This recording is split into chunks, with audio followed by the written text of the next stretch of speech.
무슨 일이 일어났는데 나는 피하고 싶은데 그림자다 보니까 계속 따라와요. 계속.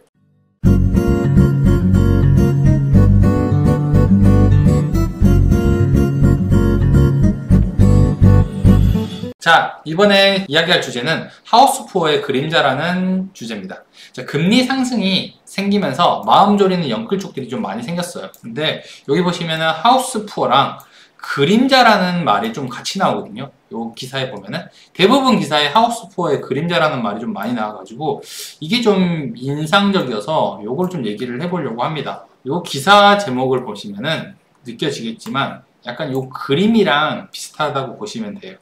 제가 이 그림을 보면은 여기 그림자잖아요. 되게 침울하고 우울한 느낌입니다. 10년 전쯤에 이런 말들이 시작을 했거든요. 뉴스에서 매일 뉴스를 틀면 이런 말이 나왔어요. 하우스 푸어다, 하우스 푸어다, 사회적인 문제다, 이런 얘기 나왔는데 하우스 푸어가 뭔지 먼저 볼게요. 하우스 푸어, 집을 보유하고 있지만 무리한 대출로 인해서 이자 부담 때문에 빈곤하게 사는 사람들, 이런 사람들을 하우스 푸어라고 얘기를 하는데요. 이게 집을 가진 집주인인데 돈이 없어가지고 쓸 수가 없어요.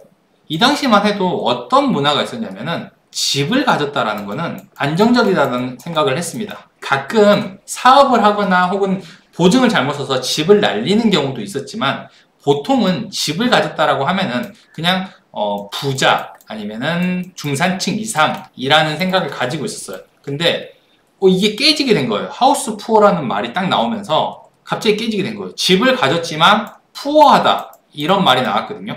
푸어하다는 게 이제 빈곤하다는 뜻이니까. 그런데 이거 집을 팔면 되는 거 아니야? 라고 생각을 합니다. 근데 이게 그렇게 말처럼 쉬운 일이 아니에요. 일단 첫 번째로는 살 사람이 거의 없어요. 살 사람이 없고, 그리고 집값이 내가 샀을 때보다 내가 샀을 때 한 8억이었는데 이게 한 5억으로 갔다라고 하면요, 쉽지가 않습니다. 이게 파는 게. 내가 실제로 손해를 보는 것 자체가 어려워요. 그러니까 내가 살고 있으면 팔지 않았으니까 손해가 현실화되지 않았잖아요. 그러니까 사람들이 이거를 파는 거를 굉장히 괴로워해요. 그래서 못 팔고 하우스 푸어로 살고 있는 사람들이 많았습니다. 이게 굉장히 사회적인 큰 문제가 됐어요. 내 집을 마련을 했는데 은행에 원리금을 갚고 나면은 아이들의 옷을 사주지 못하거나 혹은 과자, 화공비가 없어가지고 되게 힘겨워하는 사람들이 되게 많았거든요. 이 당시에는 TV를 틀면 나오고 뉴스면을 보면 항상 나왔는데 10년 전 기사를 제가 하나 가지고 왔어요. 그래서 이게 오마이뉴스에서 나온 건데 날짜 보이시나요? 2010년 7월 1일자 신문이에요. 자, 업데이트가 7월 1일이네요. 처음에 낸 게. 빚내서 아파트 사는 건 사회적 자살행위다.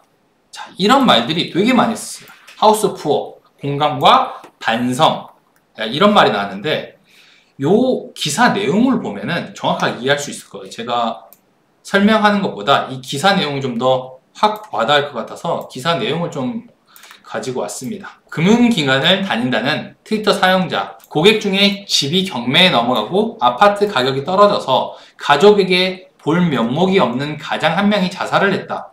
자, 무리하게 빚을 내어 아파트를 사는 건 사회적 자살행위다. 3년 뒤 대박날 각오로 3년 거치형으로 빚을 잔뜩 받아 2006년 무렵 아파트를 마련한 사람들은 지금 패닉 상태다. 이런 내용이 나옵니다. 이 당시에 집값이 많이 떨어져가지고 힘들었던 사람들이 되게 많아요. 2006년 정도까지 아파트 가격이라든지 주택 가격이 상승을 했어요. 2006년에. 근데 2007년부터 해가지고 2008년을 통해서 아파트 가격이 하락을 하기 시작한 거죠. 그러니까 이제 이때 당시에 하우스 푸어라는 말이 나왔고 사회적인 문제도 생기고 책이라든지 다큐멘터들이 되게 많이 나왔습니다.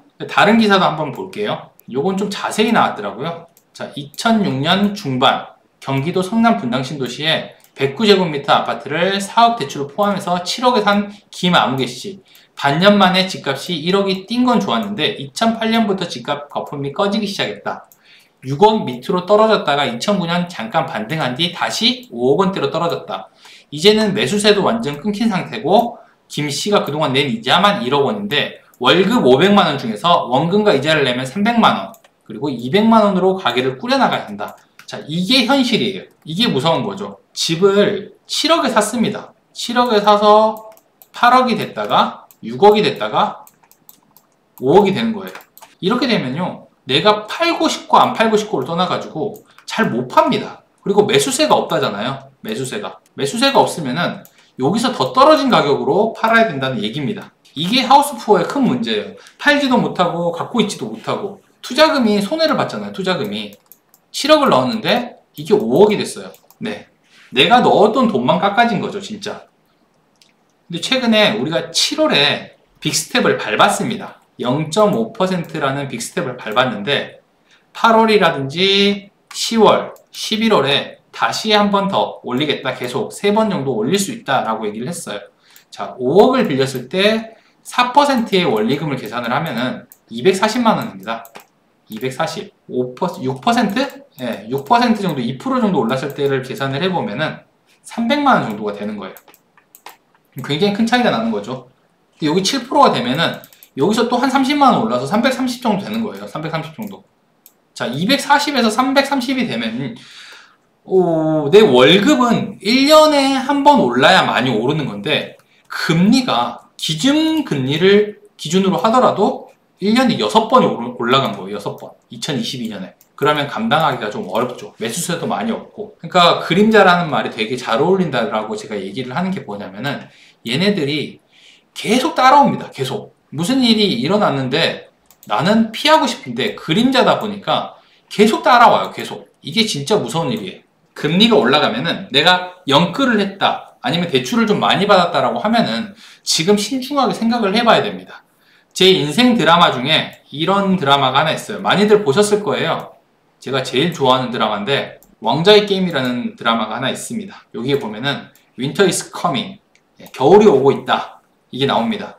지금 투자를 한 사람 중에서 가상, 화폐, 주식, 그리고 부동산 순으로 겨울이 오고 있습니다. 근데 이 겨울을 버티려고 그러면은 최소한 장작이라든지 식량을 비축해놔야 돼요. 여유가 있어야 되는데 이게 어떤 사람이냐면은 연끌을 하지 않고 적당한 수준에서 금리로 돈을 대출을 받은 사람들이라든지 실거주를 하는데 한 달에 내가 고정금리라든지 한 달에 아니면 좀 올라도 괜찮을 정도의 소득을 가지고 있는 사람들은 겨울이 와도 버틸 수 있으니까 집을 매매해도 됩니다. 근데 좀 무리하게 갔다라고 하면은 지금 선택을 해야 될 시기인 것 같아요. 겨울이 오고 있습니다, 여러분. 어떻게 될지는 모르죠, 저도. 어떻게 될지는 모르겠지만 윈터가 오고 있습니다. 무서워요, 이게.